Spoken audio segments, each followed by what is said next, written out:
Good evening, Baruchim Habayim Rabotai. Welcome to another edition of our Thursday night's class. Tonight's class was sponsored by Ilui Nishmat Markiel Ben Yafa. Tei Meluchato B'tzor HaChaim Began Eden Aliyam V'Rod Tzadikim HaChasidim Amen V'Amen. Kadosh Baruch Hu comes to, at that point his name was still Avram, at the beginning of the parasha, and tells him, Lech Lecha Me'artzecha וממולדתך ומבית אביך לארץ אשר אראך. Start on the journey. And he doesn't tell, with no destination. Get going, where? No destination. And then he gives him a whole list of promises there. Eschal Goy Gadol, he'll make him a great nation, he's going to bless him. V'agadla Shmecha, he'll have a big good name. Orecha Arum, V'achecha Baruch, those who will bless you will be blessed, those who will curse you will be cursed. He gives them a whole list of promises. In previous years, we asked the obvious question. This was considered one of the 10 tests that Avraham Avinu had that he passed. And what's the test in it? If somebody is living in Queens and things aren't working out for him so well, and Eliyahu Navi comes to him and tells him, listen, in Queens, it's not really working out so well. But if you move to Yerushalayim, overnight you'll be rich, you'll be successful, you'll be famous, you'll be powerful, you'll have it all. And he moves to Jerusalem. So do we say that he had a test and he passed the test and that's why he moved to Jerusalem? There's no test. It's a no-brainer, of course. Somebody is in one job and he's earning $30,000 a year. And then some other competing company comes to him and says, come to us, we'll give you better terms, less hours, and 5 times the money. And he went. So did he have a test? Was it a question at all? No question. Of course he went somewhere else. What's the big deal? God himself, not Eliyahu Navi, came to Avraham and tells him, Avraham, listen, over here, it ain't going to work out. But if you start traveling, then you're going to get all these blessings. And that's a test that he passed, and we give him great credit for passing that test. What's the test and what did he pass? So we've asked that in previous years. We've said many beautiful pshatim. This year we're going to try and take a different approach. So what does the Midrash say on this? The Midrash comes with an interesting twist. Amar Rabbi Yavin. Rabbi Yavin says, Lema ya Avraham Avinu domeh. What was Avraham Avinu like? What do we compare him to in that situation? Litzlochit shel shemen, afarsemon. If somebody has some type of oil that shemen afarsemon smells good, it has a good smell to it. Hantuna bebeit kvarot is buried in a cemetery. Let's make it more practical to our terms. You have a great bottle of cologne and perfume, but it's closed in a box, sealed, gift wrapped. V'lo haya adam yodea marecha. You don't know what it smells like at that point. Right? When you walk into a store that sells perfumes, so they have people standing with samples and test strips, I think they're called, and whatever, and they come and they give you all these things to smell, because that's the way to sell it to you. So you know what it smells like, you know if you like it or not. If you don't know, you're not going to just go buy a closed bottle and take a guess.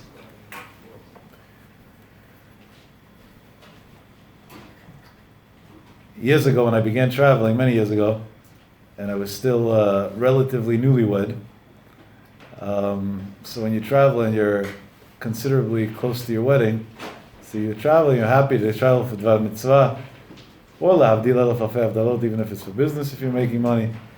But there's also an element of guilt. Not home, I should be home really. It's hard, it's not easy. So what do most travelers do? And it's funny that how many people that travel for the same reasons that I do, we share the same thing all the time. When we chit-chat, in lounges or on planes or whatever, the question always between the guys are, does your wife already have every cologne, that every perfume that every duty-free in the world sells? Because, on your way home, that little guilt comes in and you start buying perfume bottles. I quickly learned that was a terrible idea. Because first of all, what do I know about ladies' perfume? But second of all, if you're going into a store, so at least you could smell it. There's a chance that you'll know if it smells good or not. On the plane, you don't know. Whatever the flight attendant decided to shove you because her commission's higher on that item is what you end up buying.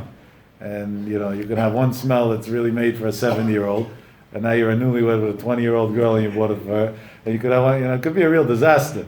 So after a while you learn that might not be the most effective way of building your shlom bayit. So the Midrash says this as a mashal. You have something that smells really good, but it's closed. And it's in Beit Kvarot, meaning it's not accessible to you to open it, to smell it. So you don't know what it's about. Ma'asa echad. What did somebody do, the Midrash says? Natla, he took it, v'tiltela makom lemakom.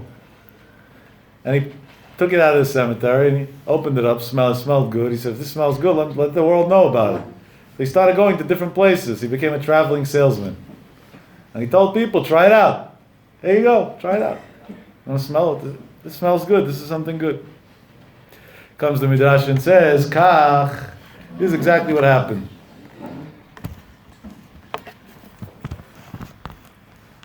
Haya Avraham dar betoch ovdei ha'akum. Avraham Avinu lived between the idol worshippers. And I stress idol worshippers as opposed to goyim, because the machloket rishonim, if Avraham Avinu at any point was considered a Jew or not. Amar lo HaKadosh Baruch Hu, so God told him, Lech Lecha me'artzecha, go from your land, go from where you are, V'ani odia tiv'acha ba'olam, and I will let the world know your nature, meaning who you are and what you stand for.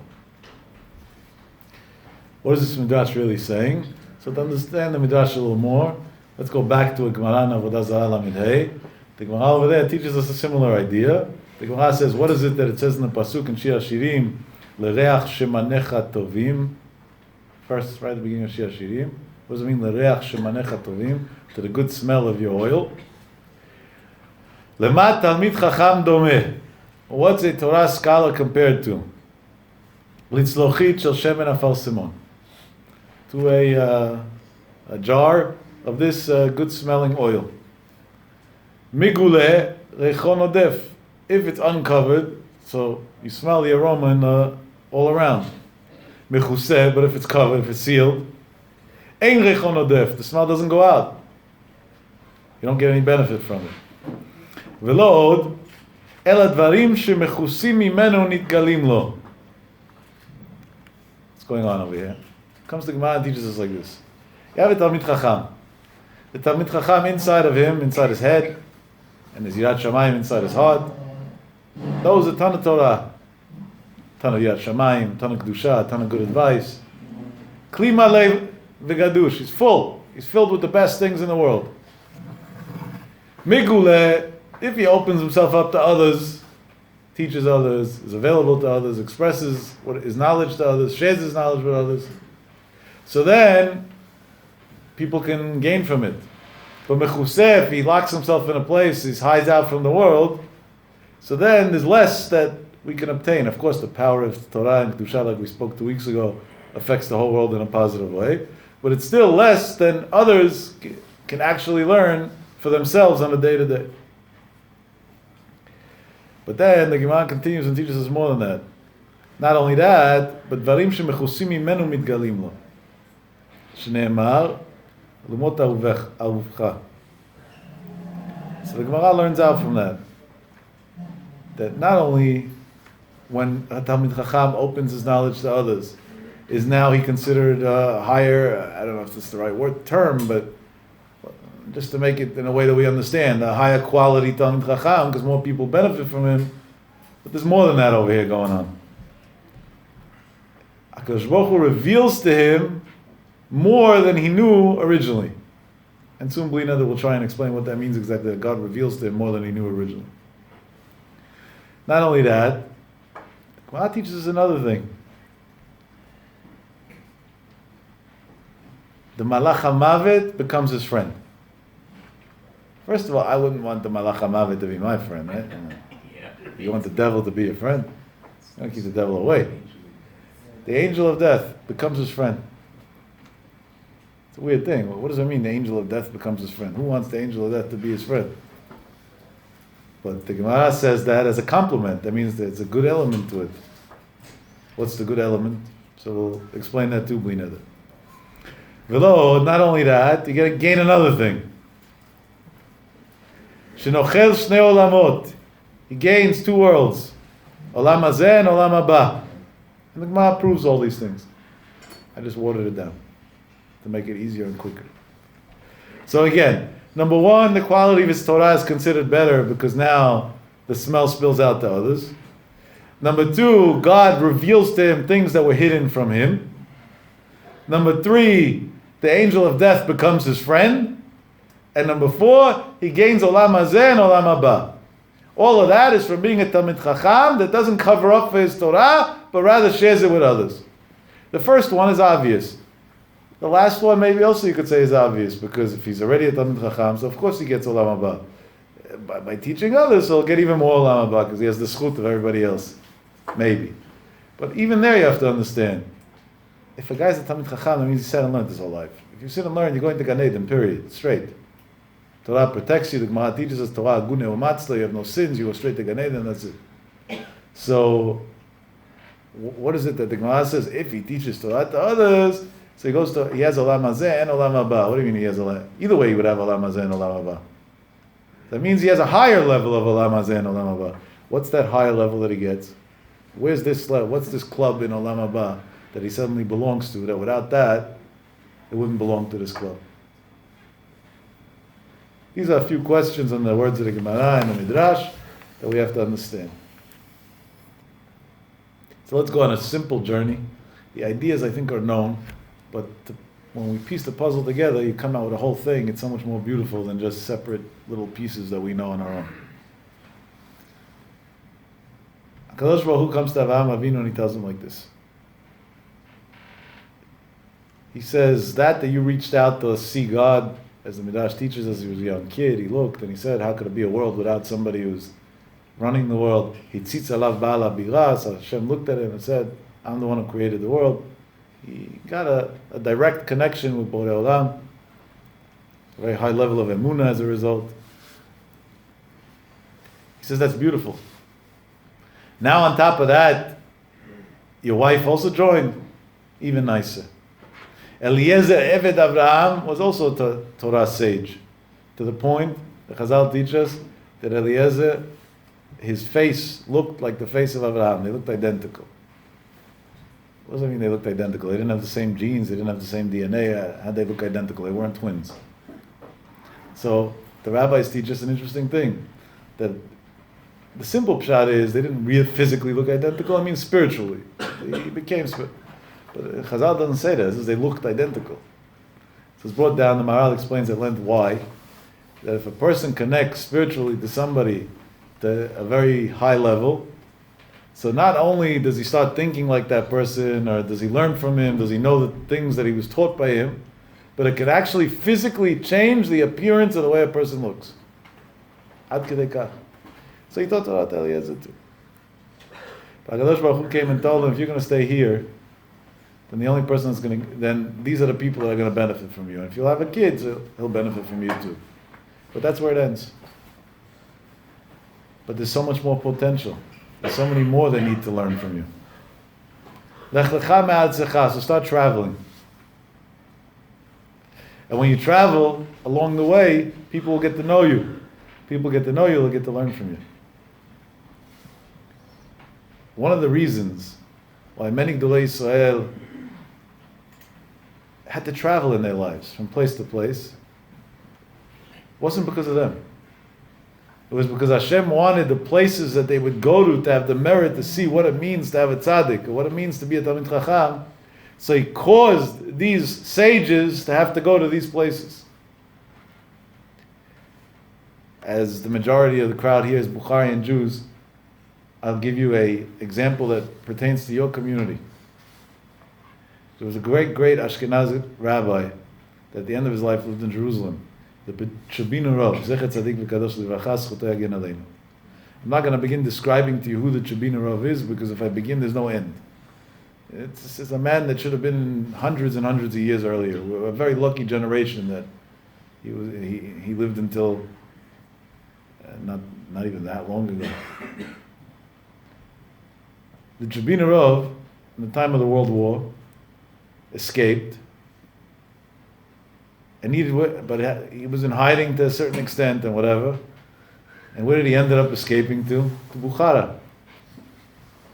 And who held him and took care of him and fed him and treated him extremely well with a lot of respect, as he later on testified himself? The Bukharian Jewry. And who gained from it? So you're going to say, the Shebina Rav. What do you mean? His life was saved and he was treated well. No, Hashem would have saved the Shebina Rav in many ways. If there was a Gzerah from Shamayim that this tzaddik should be saved and end up in Jerusalem, he could have sent him directly to Jerusalem like many other tzaddikim. HaKadosh Baruch Hu knew that the Bukharian Jewry needs to see what it means, a dmut, a figure of a Talmid Chacham and a tzaddik. So he made that the way of the Shebina Rav being saved by the war is to go through this place and stay there for a certain amount of time, and the people will get to know him and will get to take care of him, and as a result, he will speak back to them and teach them and show them the beauty of the Torah and bless them. And that'll protect them and bring the years later when they come to New York, there'll still be a community that relatively is tight-knit and has some Jewish identity and Jewish pride and other things to them, which I hope they hold on to. So the Lech Lecha me'artzecha in the Shebina Rav's case was really to benefit others. Because Baruch Hu placed him somewhere in order to benefit. But if you want to know how much the Shebina Rav has Akarat Tov to the Bukharian Jewry, in Yerushalayim is a yeshiva called Shebin. It exists until today. And his son-in-law from second marriage, whatever, was Rav Avram Genchovsky, Zecher Tzadik V'Kadosh L'Vracha, a rabbi that I had the zchut to learn Chavruta with for a few years. Kadosh Elyon also. So I knew a lot about Shebin because he was the yeshiva after his father-in-law passed away. And Shebin is a Hasidic yeshiva. Caters to Hasidic boys, mainly Israelis, some Americans, some Europeans. It's a Hasidic yeshiva. Shebin has an interesting policy. To get in is not easy. It's a very, very good yeshiva. It's a top yeshiva. Some of the biggest brains in the whole Torah world study there. So you got to pass a test. It's actually now 2 tests for the past bunch of years. And you have to really prove yourself. It's a merit-based system. There's no favors there. And obviously, a Hasidic yeshiva attracts Hasidic students. There's one disclaimer. If a Bukharian boy, straight out of public school, decides that he wants to go learn in Shebin Yeshiva in Yerushalayim, he doesn't even know the alphabet, he's going to be accepted on a golden platter with golden gloves. They're going to treat him. They're going to take him in, they're going to hire for him private tutors. They'll end up leaving Hasidic, but whatever. On the way in, they're going to take him. And here comes some Litvisher boy and he says, wait a second. Me, that I learned a little bit at least. I'm not good enough, you don't take me. This kid, he doesn't even know the alphabet. What, he has some sort of VIP privilege? And it's interesting. The Shebina Rav felt such a great feeling of gratitude to the Bukharian Jewry for helping him so much during that period of time that he was there, that he wrote in the bylaws of the yeshiva that if there's any way he could ever benefit a Bukharian Jew back, then there's no questions asked, we have to do it. And even when it came to blessings years later, the Shebina Rav at the end of his life, when people came to him for brachot, he was very tough. It was hard to get a blessing out of him. You know, he used to tell people straight to their face exactly what he saw Beruach Kodsho. But if the guy told him I'm Bukharian Jew, he would suddenly shower him with blessings, like all the brachot to the Torah he got in. I think people used to go in and lie a little bit to which community they belong to, just to get, hoping that they'll reap some benefits that way. That was the great Akarat Tov that he had. But in reality, the other way should be true. The Bukharian Jewry today should support Shebin Yeshiva. Because years ago, whatever Judaism they had came as a result of this rabbi passing through their town and being there. Shibadlu l'chaim tovim. Many Gdolei Yisrael today end up coming to America to raise funds, or to Europe, or to Mexico. Or Mexico is a very good example, actually. Panama. And in the past, we spoke about this in a harsher context. But why does Hashem send these people all over? God can send money anywhere. He can't send the money there.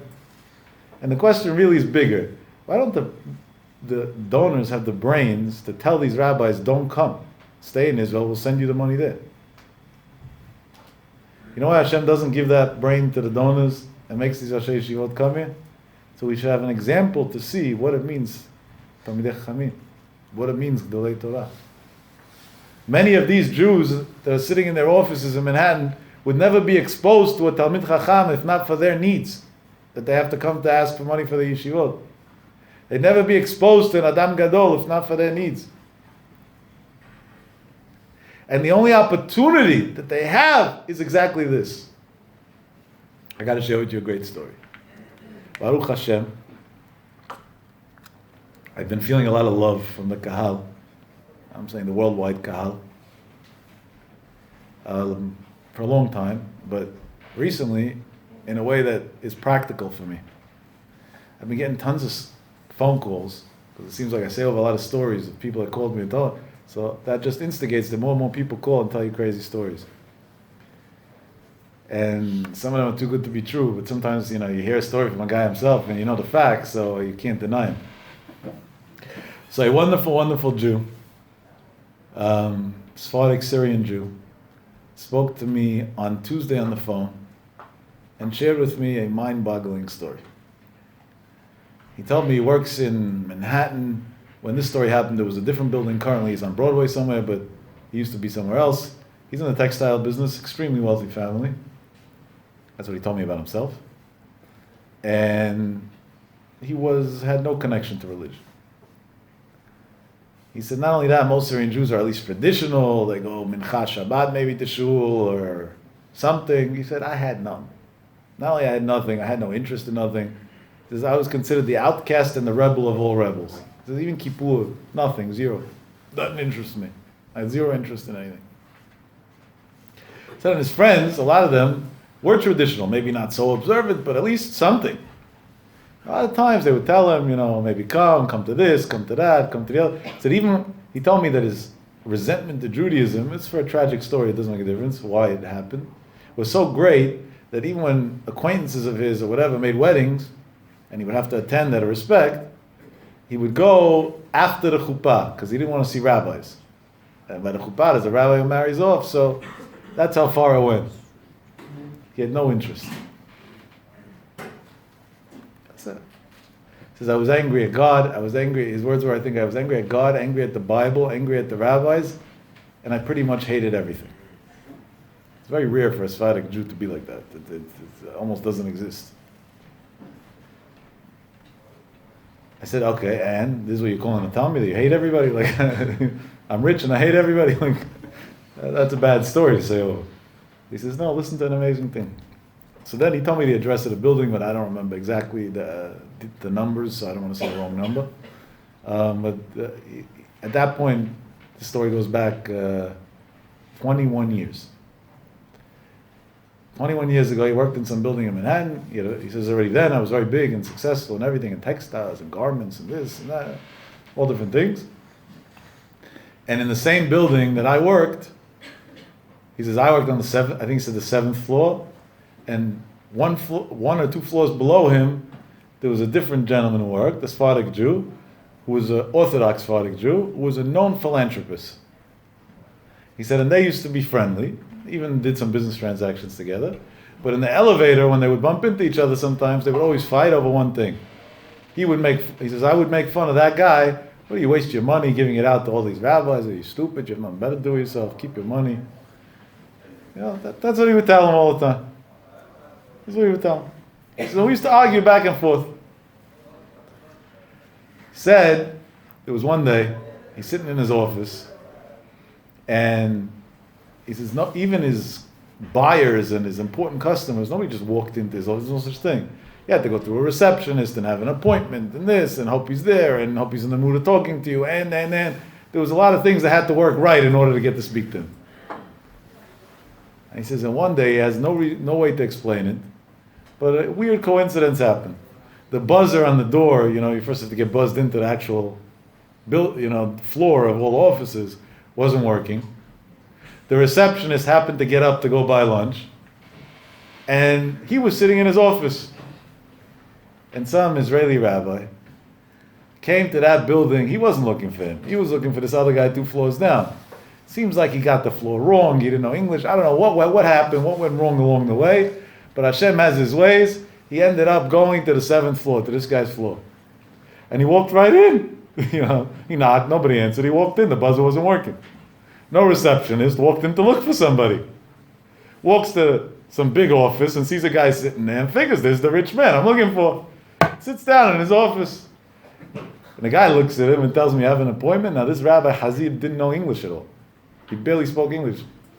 And he tells him, like they're trying to communicate, it's not working. He said, I was very upset, but I wanted to understand how he got in here, what does he want from me and whatever. He says he has an Israeli worker, also not religious guy. He called him in to be a translator. This Israeli guy comes in, and this is how the conversation goes. He says, what are you doing? He says, what do you mean? I have an appointment with you. He says, you have an appointment with me. What's your name? The rabbi says his name. He says, you don't got no appointment with me. Look at my book. He says, I'm telling you, I got an appointment with you. It's confirmed. It's this, it's that. He says, you're Mr. So-and-so? So he says, this is what the rabbi asks him. So he says, no, that's not me. That's my crazy neighbor 2 floors down. You got the wrong floor. So the rabbi tells him, no, that could be. If I already came here, but so maybe you could help me out also. I already came to you. I already got into you. Well, you know, you yourself say it's weird. I don't have an appointment. Nobody stopped me. I was able to walk right in. It's against all odds in the world. Maybe you could help me out. He says, help you out for what? He says, help me out for yeshiva that I have in Israel, whatever. I think there was, at that point, 300 guys in the yeshiva. So about 21 years ago, 300 guys in the yeshiva, 21 years ago was a big number. It's not like today. That there's tens and hundreds of yeshivot that have numbers like that, if not more.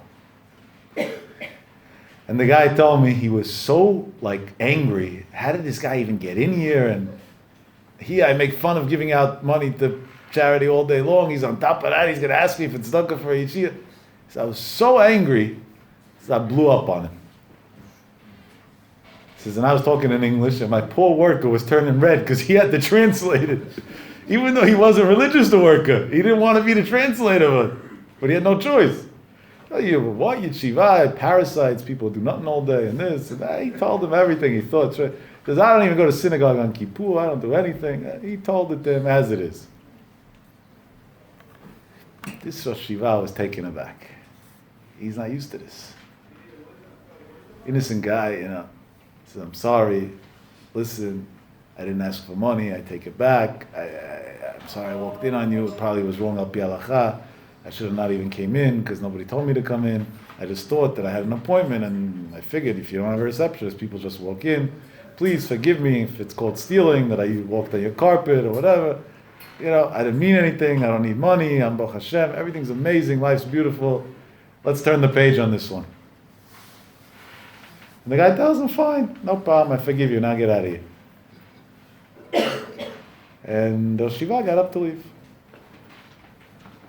And he says that he doesn't know until today to explain why. But suddenly the Shiva turned around to him and told him, if I already came, you can't give me because it's against your principles. But my principles are to give every Jew whatever I can. Is there anything that I could give you? Money you probably don't need, right? I'm the broke one here, you're the rich one.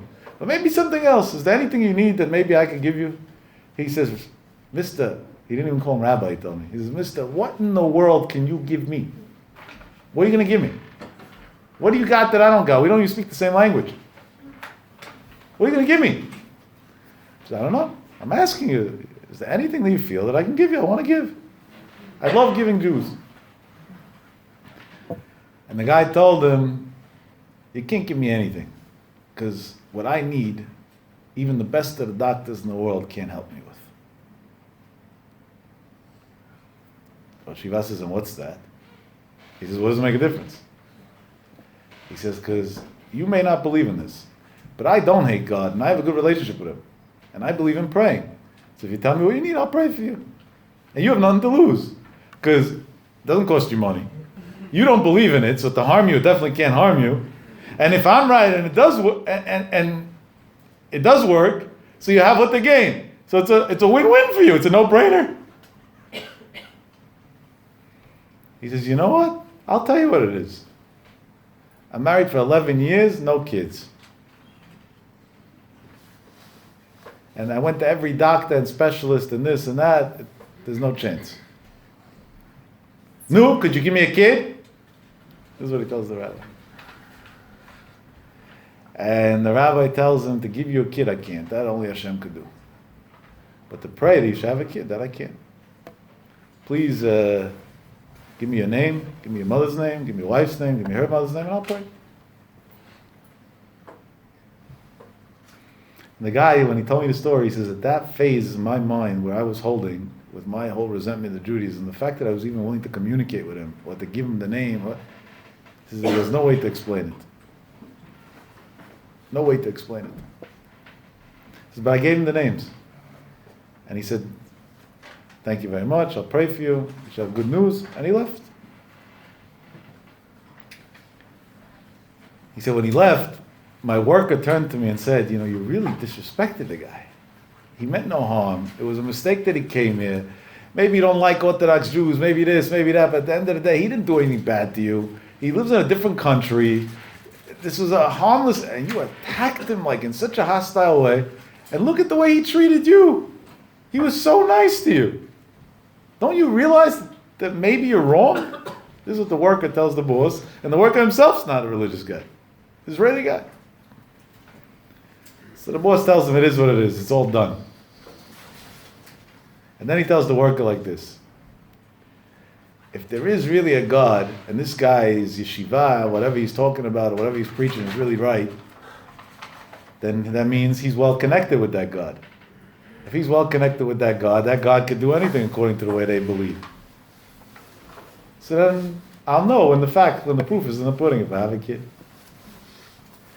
And he said then and there he made a promise that if God gives him a kid, within whatever amount of time, he told me the amount of months, I don't remember, I think it was 16 months maybe, some weird number, I don't know what he picked it on based on, then he's going to locate this rabbi somehow, and it was very easy how. He's going to go down to his neighbor and try to figure it out, and he's going to give him a nice donation against everything he's ever done. It's an amazing story. The guy says that 11 and a half months later, his wife gave birth to a baby boy. Healthy. He said he was so confused with himself at this point. He said he didn't know what to do with himself. He says, I'll tell you the way it went. We made a Brit Milah, which obviously that much we were going to do. He says that when I went to synagogue, the day that we made the Brit Milah in a hall, that was the downstairs of the synagogue, I went to pray Shacharit. It was the first time I prayed Shacharit since my Bar Mitzvah. First time I put on tefillin since my Bar Mitzvah. He said, and I grew up in the environment that everybody did it. I was the outcast. Goes back to work, and he goes down to his friend, and he tells him, buddy, you have to help me figure out who some rabbi is. And he says, you won't believe my friend's response. He says, you mean the one that you yelled at when he was in your office? He said, how do you know about the story? What, the guy ratted me out? He said, no, some rabbi came into my office and he told me that he needs my help. And I said, I figured money, and I started, I was going to write him out a check right away. I know this rabbi, he's been coming for a few years. He says, no, besides for money, that's also important, but I have a bigger crisis now. He says, what? He says, I'm scared. I hurt somebody's feelings upstairs and this and that. Maybe you could help me what to do. And then I told him, don't worry, he's a moody guy. It's all right, he'll get over it. There's nothing to do. Leave him alone, that's the best way. And then the rabbi said, no, at least I'll pray for him. Hopefully Hashem will give him a baby boy, he'll be happier. He says, I'll give you his number, this is his number. Let's fast forward 20 years since he had his baby. His son learns in Israel in this rabbi's yeshiva today. He has one more son that in a year and a half he told me he's going to the same yeshiva. And he's the number one supporter of this yeshiva in Israel. They have blank checks from him, whatever they need at any time. It's a family today of Bnei Torah. Why did Hashem make that this rabbi should have 300 students and no money in Israel? Because he felt bad for a Sephardic Jew sitting in an office in Manhattan who was angry at the world, who needed to see a nes to come closer to HaKadosh Baruch Hu. Because he felt bad for this Jew, and he said, "Ki lo idach v'imenu nidach," we have to save every Jew. So he made that this chazit, this rabbi should suffer, doesn't have money, comes to America, makes the roll off. You know how many things had to work out over here? And then 20 years later, we should have kids that are on their way, 2 boys that are on their way to being Talmidei Chachamim. Unbelievable. That's what he told me on the phone. He identified himself, and I know his family, I know that he's a Ben Torah, so I know that there got to be a lot of credibility to this story. And when he told me who the rabbi was, it also doesn't surprise me a lot, because not every rabbi would know how to respond in such a situation. Most rabbis would just freeze. And not in a bad way. When you get attacked like that, you don't know what to do, you just freeze. You have to be a very worked on great person to know how to turn around such a situation into something big. Now, what is it that gave him the kid? Was it the rabbi's blessing? Was it the rabbi's embarrassment that he was mochel on? Was it him taking upon himself that he's going to change his ways and give tzedakah and help people out or whatever, or change his whole life at the end of the day is what he did? I don't know, I'm not God. But what I do know is the reason why HaKadosh Baruch Hu made that his yeshiva was struggling that month was to give this person an opportunity to be able to live like a Jew one day. That's what I do know. Because no struggle goes in vain. That's what HaKadosh Baruch Hu told Avraham at that point. He says, you don't have kids now. You know you don't have kids now? Because I need you to travel. I need you to go from place to place. When you go from place to place, and others will be able to benefit from your wisdom, from your knowledge, from your kirvat Elokim, from your understanding of Borei Olam, then mission accomplished. I can give you kids.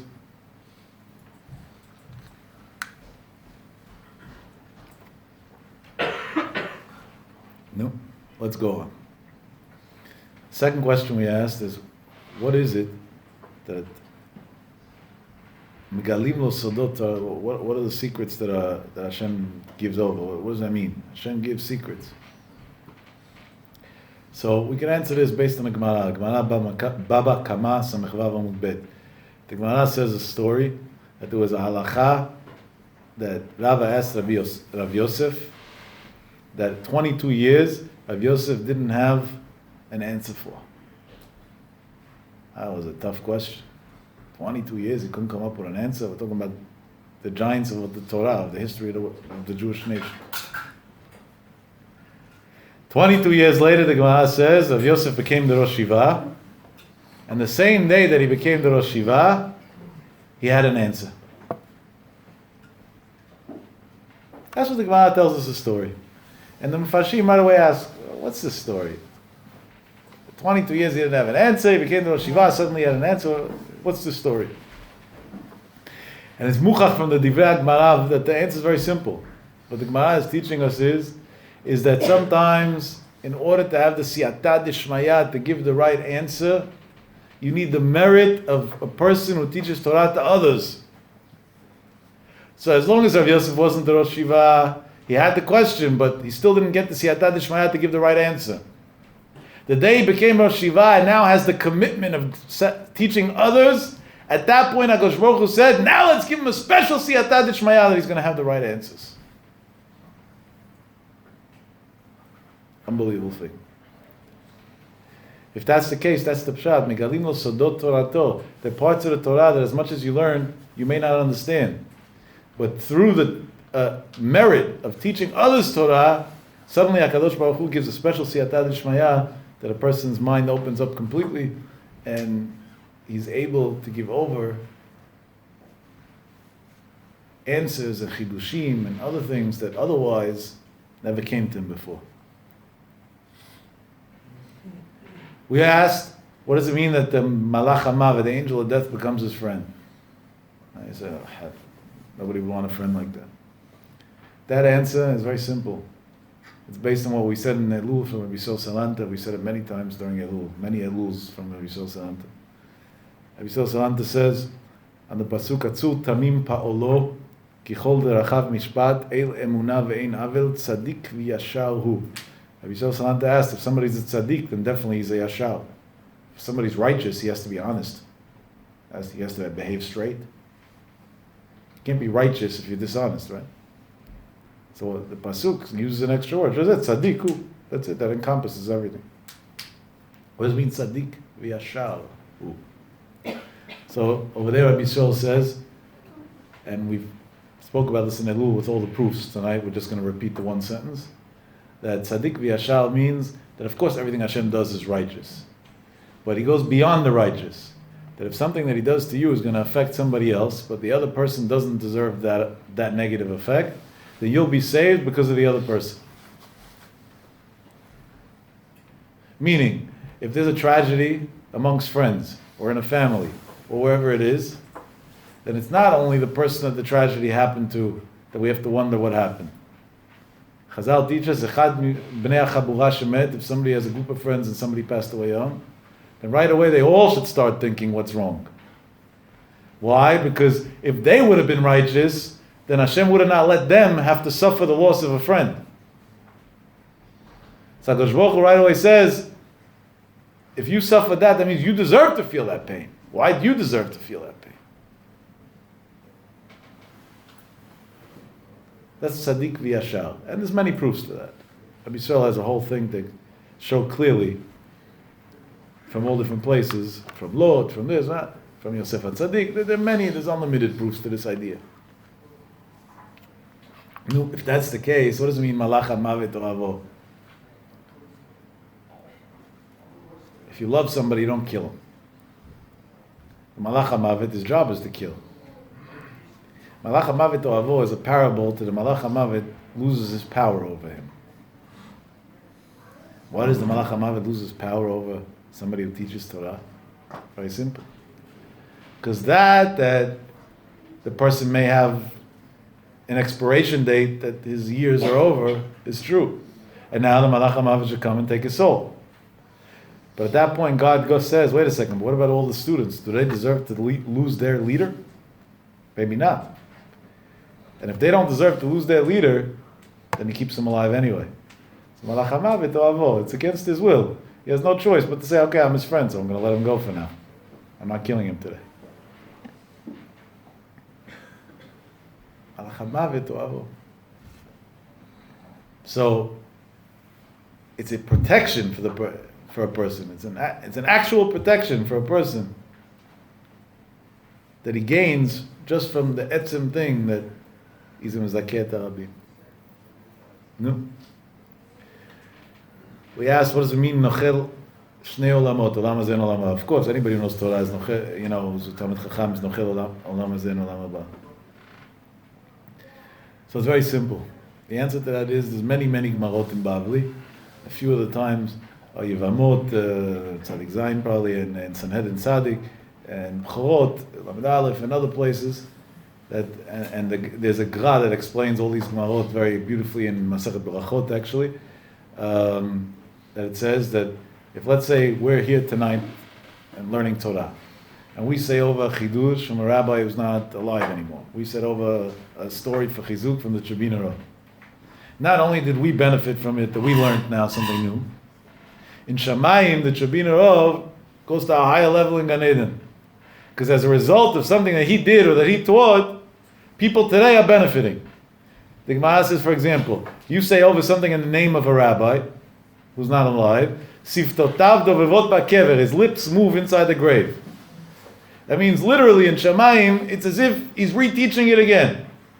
And there's no end to how high a person can go, so it's constantly growing and growing and growing and growing. That's one of the big benefits of leaving over Sfarim. People who write Sfarim, the years later people learn the Sfarim, right? Chavetz Chaim. Everybody learns Mishnah Berurah all the time. Could you imagine? Non-stop. There's no end to the eternal growth that he has in Gan Eden, Netzach Nitzachim.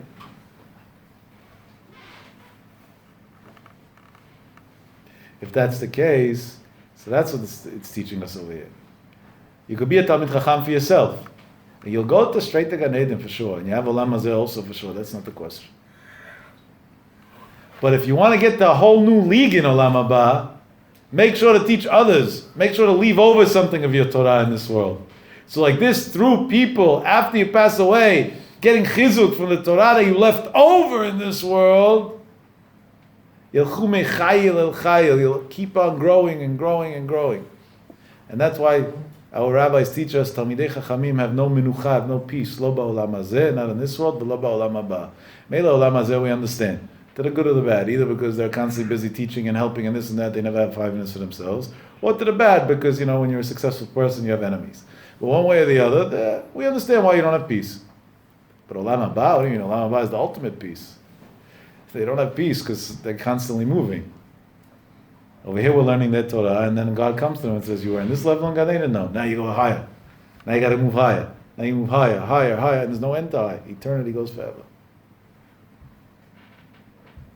So that's why the tzaddik gets that taught others, gets a higher level in Olam Haba than the tzaddik that learned only for himself.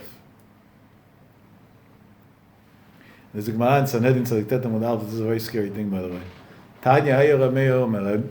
Rav Meir used to say, Halomed Torah ve'ino milamda. If somebody studies Torah and doesn't teach it, Zehu Dvar Hashem Baza.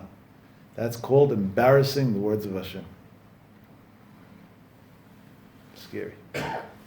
Guy sits and learns all day, and Shamayim, they come to him and say, you embarrassed God's Torah. What do you mean I embarrassed? I learned it all day. 24 hours a day I was learning. You didn't teach it to others. Because somebody who has something good wants to share it.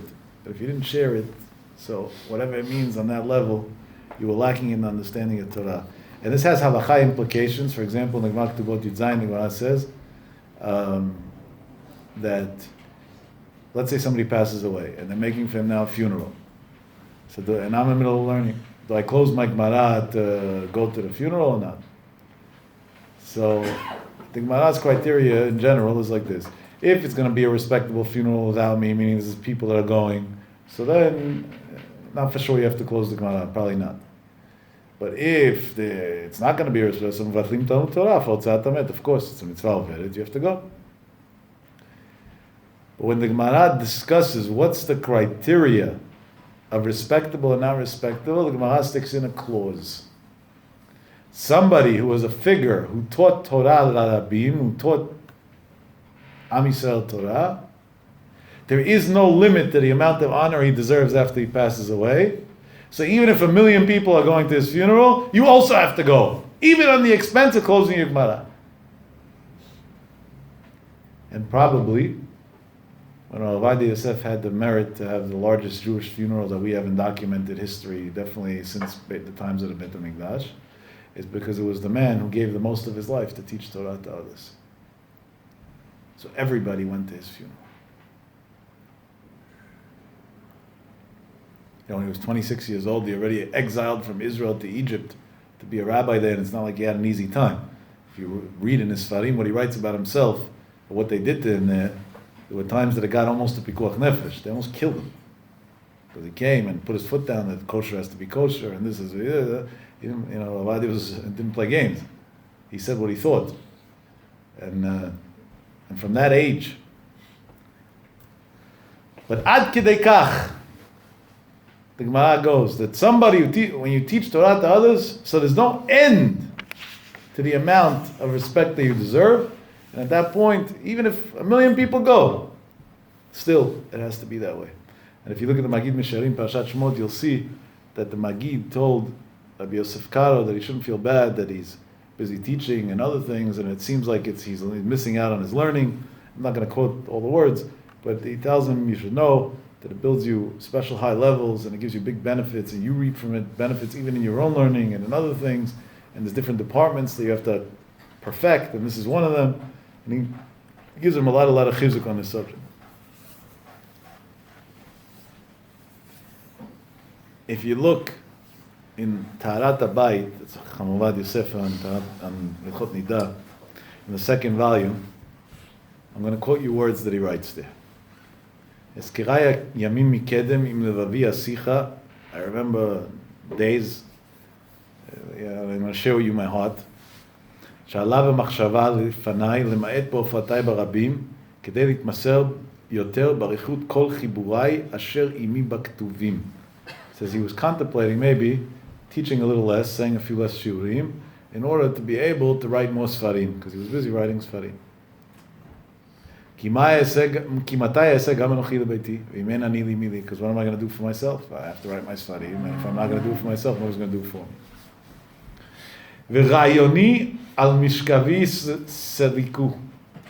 He had these thoughts while he went up to his bed to go to sleep. The whole day he was learning, he didn't have thoughts about anything. But when he was, he was in bed, then this thought crossed his mind. And listen to what he says. That night in my dream, ראיתי את הגאון רבי יוסף חיים זצ"ל בעל הבן איש חי. The Ben Ish Chai came to him in a dream. אשר בא לבקר בביתי. He came to visit me in my home. ופניו מאירות כזוהר הרקיע, and his face was shining. כזוהר החמה, I mean. His face was shining like the sun. נכנס לחדר הספרייה והתיישב ליד השולחן. He sat down in my library near by my table. ראה לפניו אחד מחיבוריי, כמדומני שאלות ותשובות יביע עומר. He saw one of my ספרים, one of the volumes of my ספרים on my table. And he started being ma'ayen in it. And then he said, after he closed the sefer, after being ma'ayen, no, it's a good sefer. Ben Ish Chai gave him a haskama from Shamayim on the sefer. Now remember, this is the rabbi who wrote 8 volumes to argue on the entire Ben Ish Chai. You see what it means, machloket b'shem Shamayim. Came to him and looked at the sefer and told him. He said, but after he told me it's a nice sefer, he asked me, am I continuing to be doresh barabim, to speak and to be mechazek Am Yisrael, teach Torah to Am Yisrael? I told him yes, but it's hard for me because I'm limited on time as a result, and therefore, I'm not going to be able to put out all my sfarim and so on. And he told me, umizeh al tanach yadcha, don't stop this and don't stop this. Why? And these are the words. Ki yesh nachat ruach ma'od lifnei Hashem yitbarach, because there's a great, great nachat ruach, pleasure to HaKadosh Baruch Hu Kavyachol, bezikui harabim, when you mizakeh others. Kisheshomim divrei Torah u'musar v'chozrim b'tshuva. When they hear the words of Torah and Musar and they come closer to Hashem, they do tshuva. This is Rav Yaakov writing about himself. It's interesting. He would never write such things in general. But he wanted us to be able to take this later on and use it. Unbelievable thing. Unbelievable thing. He remembers what? That the Ben Ish Chai came to him in a dream to tell him, if that's the case, I want to say a very far-fetched chidush. And if anybody wants to argue on this, you're right and I'm wrong. Because this is far-fetched. But I don't know, what should I do? Libi omerli, this is what my heart tells me. We asked, it's called a test. What's the test? The test that HaKadosh Baruch Hu gave Avraham Avinu is to start traveling, and then what? And he promises all these great blessings and wealth and everything good. So what's the test? You know what the test is? HaKadosh Baruch Hu didn't tell him, travel and you'll get it automatically. HaKadosh Baruch Hu told him, Lech Lecha me'adzecha me'moletecha. And through that, what? Based on the Midrash and the Gemara that we quoted, now you're going to be able to spread my word. You're going to be able to spread Torah. You're going to be able to bring the light of Torah to the world. And the light of faith to the Ovdei Elilim, that they should realize idol worshipping is stupid and God is the truth, and in Torah there's a lot of life. If you do that, then you will also merit to get all these blessings. For Avraham Avinu to go along with that, that's already a test. It's like God gave him a challenge. Go perfect your Zikui Arabim, and then you'll obtain all these blessings. And maybe it's meduyak in the Pasuk, because at the end of the Pasukim over they say, Vayelech Avraham kasher tziva Hashem. Avraham went like Hashem commanded. Hashem just commanded him, we know that. And the answer is very simple. What the Pasuk is saying, we said other pshatim other years, but this is what I think tonight. Avraham Avinu went kasher tziva Hashem. Avraham Avinu went because he wanted to give over the tzivui Hashem. That's obviously not pshat, it's remez, but b'derech remez. He wanted to give over the words of God to other people. That's why Avraham Avinu went. And Avraham Avinu went for those reasons. He passed his test because Baruch Hu showered him with all the blessings that could be. No, we'll end off with one thing. What does that have to do with you and me? What does that have to do with you and me?